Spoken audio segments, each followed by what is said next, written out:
တော်ဆွဲယူနေရဒီကောင်ဆွဲပြေးတာဟိုမကြီးဟိုမဒီနားရောက်နေပါပြီဟာနေတဲ့ကောင်ကြီးမဟုတ်ပေါ့လူကြီးနေတဲ့ကောင်ကြီးမဟုတ်ဟာဟုတ်ပါမလားဆင်းရမလားဆင်းလို့ရနုံတအားများမယ်ဒီကောင်ဆွဲတင်ကခတ်သွားပြီဒါကြောင့်တည်းနုံနေလေဟောဒီသမားကြီးသွားလိုက်နှမျောလိုက်တာနေတဲ့ကောင်ကြီးနည်းထွှတ်ဆွဲ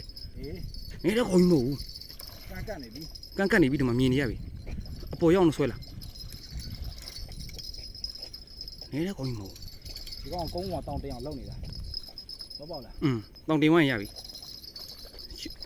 သူလည်းဂျုံကပြော့သွားမယ်လူကြီးဒိုက်ကြီးနဲ့ကွယ်နေပြီနော်မမြင်ရတော့တင်နေပြီဟာ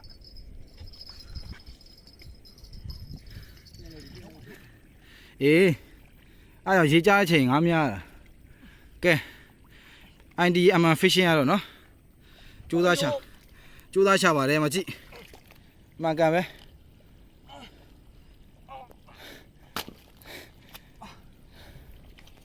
ဟိုကဆွဲလာငါဒီကတနာလုံးကကဲကျင်းနဲ့အားရလိုက်မယ်လို့ပြောလဲပါတယ်ခေါင်းကြီးတို့ရေနော်ကျွန်တော်တို့နော်ကဲကျွန်တော်ရက်နဲ့တိုင်းရနော်ဒီမှာကြည့်ငင်းရတာမသိကျွန်တော်တို့ဒါဒီနေ့တကောင်ပဲရလိုက်တယ်ပေါ့ဒီနေ့တကောင်နဲ့ပြီးသွားပါတယ်ကျွန်တော်တို့ပေါင်မုံနဲ့ညားတာဖြစ်ပါတယ်